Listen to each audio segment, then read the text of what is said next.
Assalamualaikum warahmatullahi wabarakatuh. Selamat datang di kelas ekonomi SMA IT Al-Uswah Surabaya. Ekonomi mudah dan berdaya guna. Pada video kali ini kita akan belajar tentang jenis-jenis pasar, yaitu pada pasar persaingan sempurna dan pasar persaingan tidak sempurna. Nah, untuk pasar persaingan sempurna itu sendiri itu sebenarnya ada beberapa ciri khas ya. Tidak banyak jenisnya. Namun pada pasar persaingan tidak sempurna ini ada beberapa jenis. Oke, mari kita simak. Baik, sebagai pengingat kita tadabur terlebih dahulu yuk. Allah Subhanahu wa taala telah menghalalkan jual beli dan mengharamkan riba. Carilah pada apa yang telah dianugerahkan Allah kepadamu kebahagiaan negeri akhirat, dan janganlah kamu melupakan bagianmu dari kenikmatan duniawi. Dan berbuat baiklah kepada orang lain karena Allah SWT telah berbuat baik kepadamu. Dan janganlah kamu berbuat kerusakan di muka bumi. Sesungguhnya Allah SWT tidak menyukai orang-orang yang berbuat kerusakan. Selanjutnya, apakah itu pasar? Pasar adalah tempat bertemunya antara penjual dan pembeli untuk melakukan transaksi jual dan beli barang atau jasa, di mana transaksi ini dinamakan transaksi ekonomi.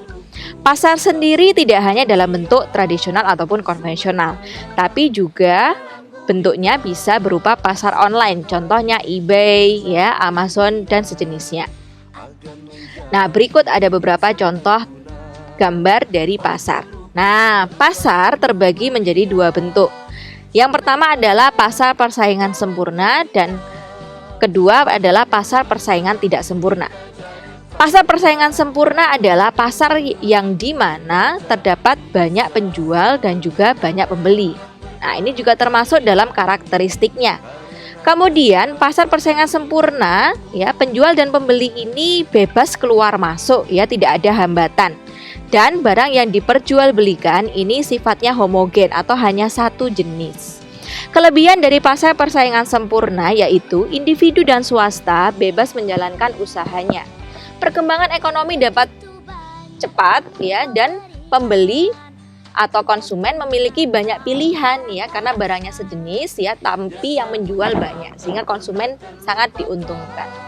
Kekurangan dari pasar persaingan sempurna yaitu kurangnya inovasi dari pedagang pada produk, peningkatan kualitasnya cenderung lambat dan bisa terjadi konflik keadilan antar produsennya, ya, karena persaingan antar produsennya. Contoh yang dapat kita lihat adalah pasar komoditi barang-barang makanan pokok, contohnya adalah beras. Nah, dengan catatan beras di sini tidak boleh ada perbedaan jenis dan kualitasnya. Oke, selanjutnya yaitu pasar persaingan tidak sempurna. Nah, ada banyak, ya, jenisnya.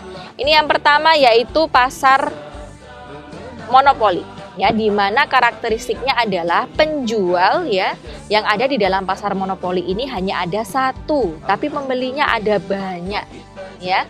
Kemudian produknya tidak memiliki substitusi atau pengganti, sehingga tidak ada yang dapat menggantikan produknya.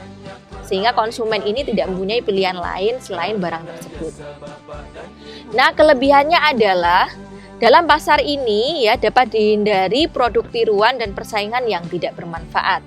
Kreativitas dan inovasi dapat tetap dilakukan oleh produsen. Dan jika monopolinya dipegang oleh pemerintah akan mempermudah dalam memenuhi kebutuhan masyarakat umum.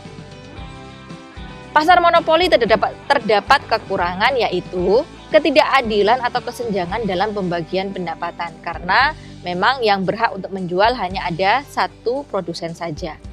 Dapat memicu perkembangan pasar gelap atau transaksi ilegal dan tidak ada pilihan lain untuk produk yang sejenis, ya, khususnya untuk konsumen. Nah, contohnya dalam kehidupan kita, ya, ada PLN, ya, ada KAI, ya, ada PAM, perusahaan air minum, dan Pertamina.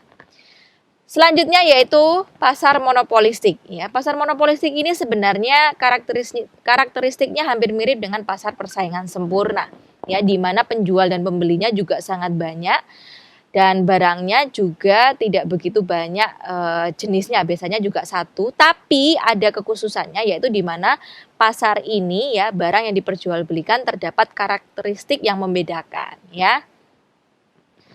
atau ini dinamakan dengan diferensiasi produk. Kemudian produsen dan produsennya ini dapat mempengaruhi harga, produsen dapat keluar masuk pasar dan promosinya sangat aktif ya. Kalau di pasar persaingan sempurna ini produsen dan konsumen ini hanya menjadi price taker atau dia harus menyesuaikan dengan keseimbangan pasar. Tapi kalau di pasar monopolistik ini masih ada yang dapat mempengaruhi. Oke. Kelebihan dari pasar monopolistik adalah produsen mendapatkan keuntungan, konsumen dapat selektif memilih produk, dan juga pasar ini dapat mudah dijumpai oleh konsumen. Kurangannya adalah pasar ini memiliki tingkat persaingan yang sangat tinggi, modal yang besar untuk masuk, ya, mendorong produsen untuk selalu berinovasi, dan biaya produknya ini sangat besar, khususnya biaya untuk promosi barangnya. Nah, contohnya dapat kita lihat di sini yaitu industri sampo dan pasta gigi. Ya, ada banyak produsen yang memproduksi, ya, tapi tetap ada perbedaan di dalamnya. Kemudian ada pasar oligopoli, ya, di mana pasar oligopoli ini penjualnya jumlahnya beberapa, tapi pembelinya banyak. Oke ya, dan ini menjadi karakteristik dari pasar oligopoli. Kalau monopoli tadi penjualnya hanya ada satu, ya. Nah, di dalam pasar oligopoli ini barang yang diperjualbelikan relatif homogen namun tetap ada diferensiasi. Penjualnya memiliki kemampuan dalam menentukan harga dan sistem harganya kaku, ya. Bahkan biasanya dalam pasar oligopoli ini harganya sudah ada penentuan dari produsen.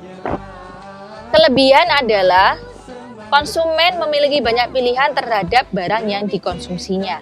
Persaingan antar produsen dapat memberikan keuntungan bagi konsumen, terutama karena dapat meningkatkan kesadaran produsen dalam memuaskan kebutuhan konsumennya. Selain itu, perusahaan juga dapat terus melakukan inovasi.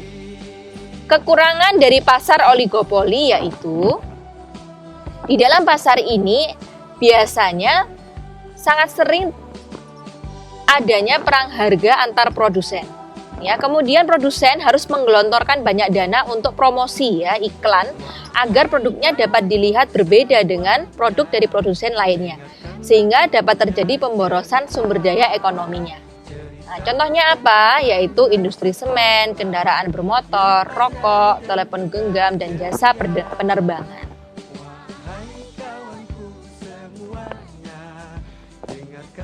Nah, selain pasar monopoli dan oligopoli, juga ada pasar duopoli, ya, di mana penjualnya hanya ada dua, pembelinya banyak. Monopsoni, duopsoni, dan oligopsoni, ini perbedaannya, ya, itu hanya di jumlah penjual dan pembelinya. Kalau belakangnya ada kata soni, ya, itu artinya pembelinya itu yang lebih sedikit, penjualnya yang banyak, ya. Kalau monopsoni berarti pembelinya satu, penjualnya banyak. Duopsoni pembelinya hanya ada dua, penjualnya banyak. Oligopsoni pembelinya beberapa, penjualnya banyak. Alhamdulillahirabbil alamin, semoga dapat dipahami. Untuk lebihnya mungkin bisa kita gunakan sesi tanya jawab di kelas kita. Terima kasih atas perhatiannya. Kurang lebihnya mohon maaf. Wassalamualaikum warahmatullahi wabarakatuh.